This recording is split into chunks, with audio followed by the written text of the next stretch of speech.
evening or good morning or good afternoon. I don't know if that, do you say good afternoon? Yeah, that's a word. Whatever time you're listening to this podcast, thank you so much for taking some time out of your day. It's considered TV, right? I'm guessing. We're live on the YouTube. Live on the YouTube. Not in Belarus, though. Told. For paper, you have to flatten it before you receive. I'm guessing they don't crush everything before they're collecting paper. Like 3D objects get routed away. If you leave your paper like a box, if you leave it assembled, the likelihood that it's going to get the back goes down. Thank you so much for taking some time out of your day to listen to the people of packaging.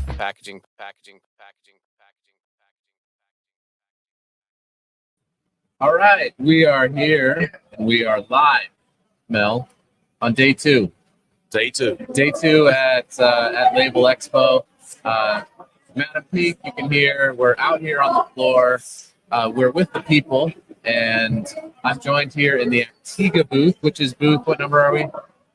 Not sure. Hey, what's the booth number? What's the booth number? Booth number 711.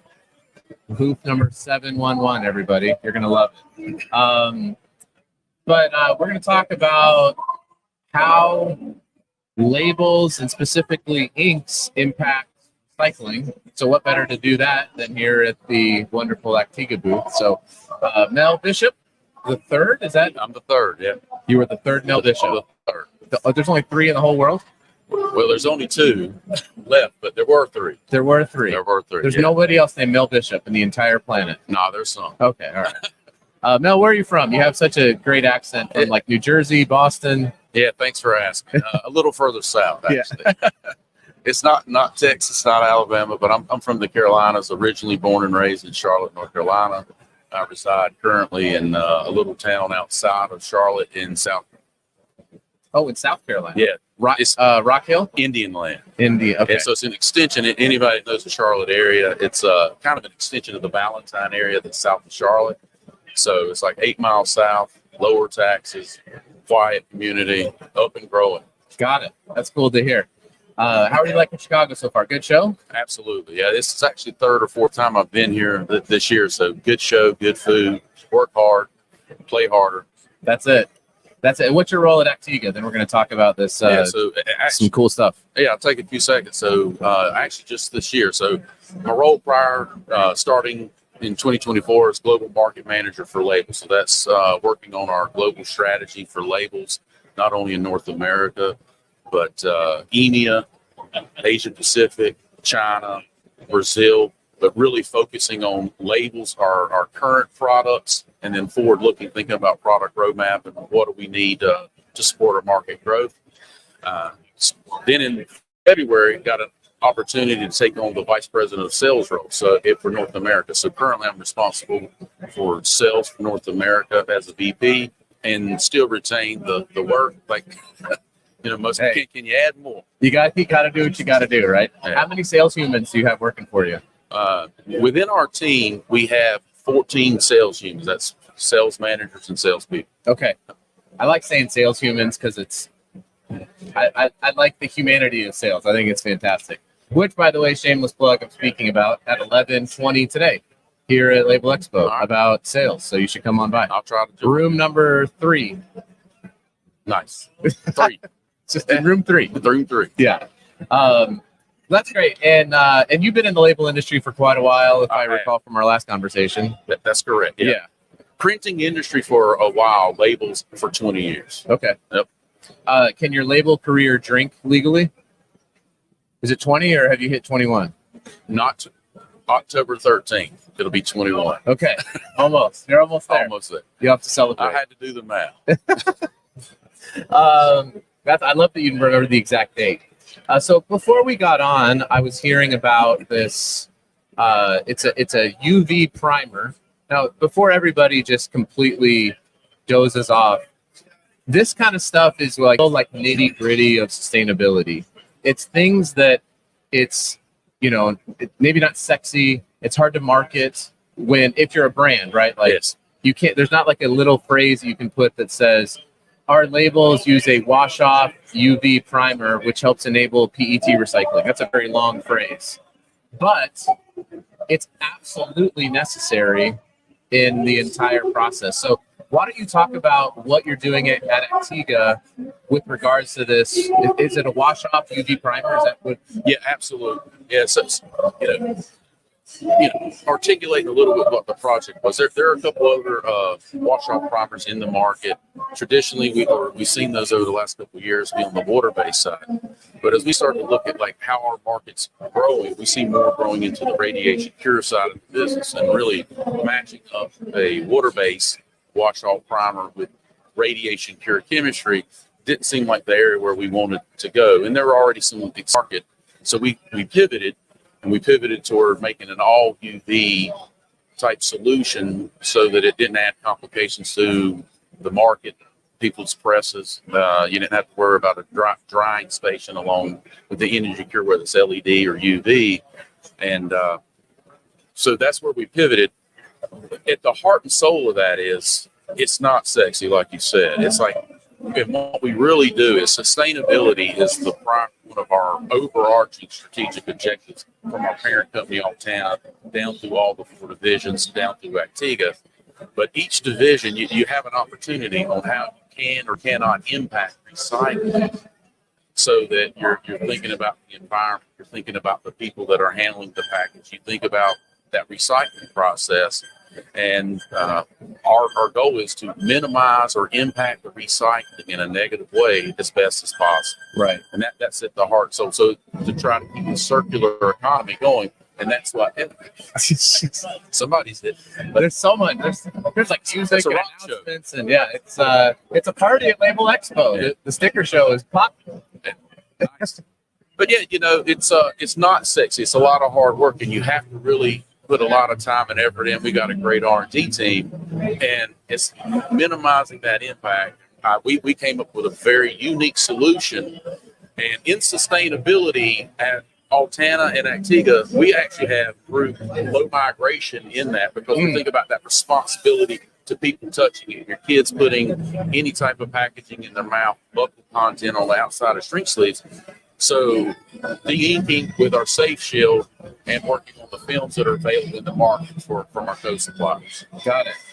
What song is this, do we think? No idea. Like a little country pop. Yeah, I don't know.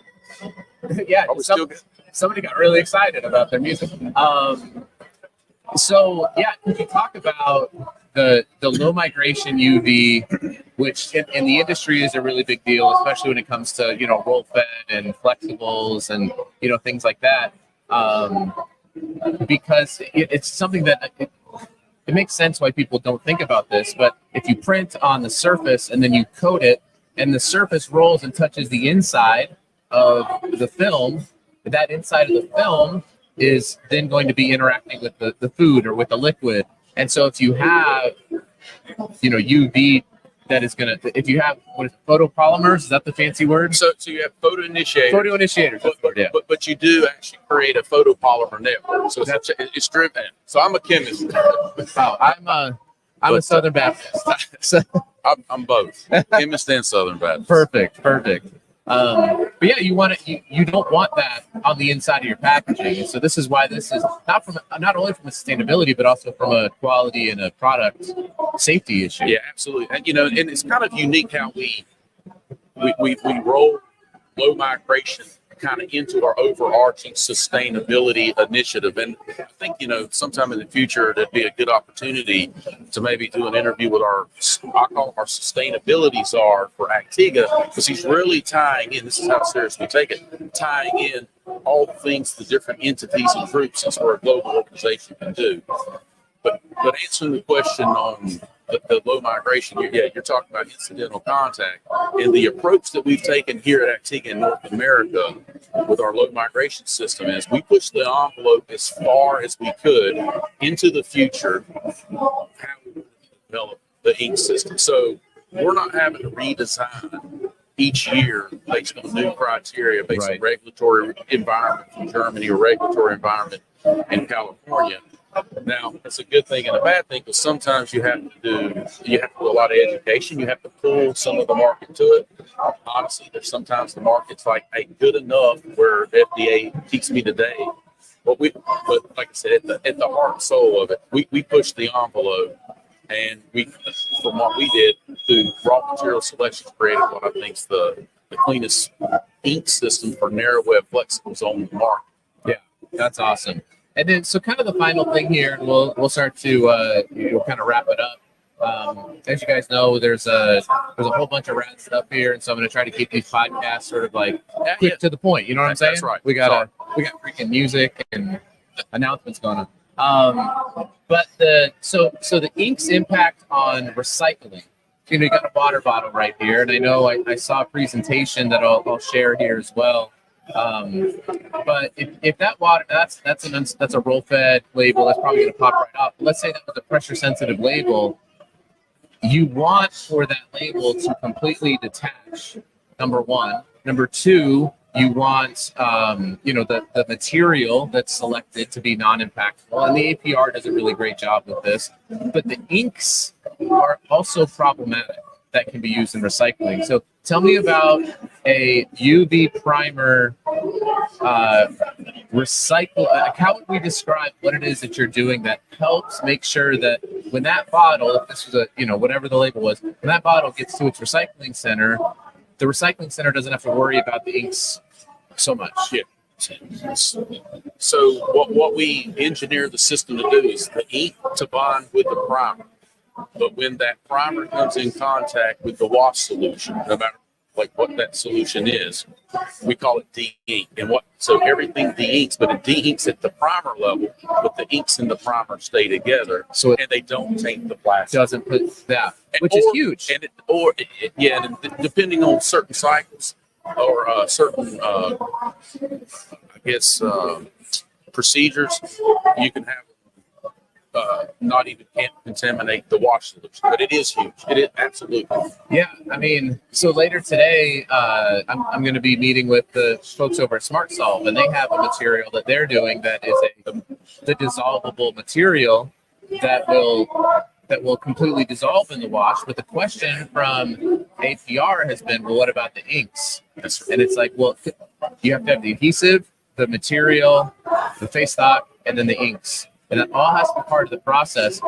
And I think, and you could probably illuminate, yeah, that's the right word, on this a little bit more. But if the wash solution is tainted with some various color, if I recall, then that can impact the coloration of the clear plastic, which then, if you look at the recycled rate and the value of any type of colored tainted plastic relative to a clear, clean plastic, it's like 60% less valuable in the market, right? That is correct. And so, again, the not sexy side of sustainability, but if we want to encourage recycling and circularity, we have to have solutions like what you're talking about. Absolutely, and it's not the work and the effort that goes into it. And I think there's some other industry partners that are like food suppliers are putting the same time and effort into it. But it's really helping the recycler or the industry maintain that value in the recycled material. But even if we go into these films that dissolve completely into the wash solution, what do you do with the inks? There's other mechanisms where you can engineer it to separate it from it, and you're able to filter it out. As long as it stays together, it doesn't, dissolve into the solution. Yep, that's a massive. Well, hopefully you can watch this here, and you're here at the show. So I'm going to try to get this published like now, right when we're done. Nice. And so everyone can come visit Mel. He's got a tremendous accent. It's really wonderful. There's people from Germany here, there's people from Brazil. They speak multiple languages. They can answer all of your questions. What did we say the booth number was again? 771? 711. What was it? Come find the Actega booth. Come find the Come Actega find booth. the Actega booth. We're right when you walk in the entrance. Yeah, it's really close to the entrance.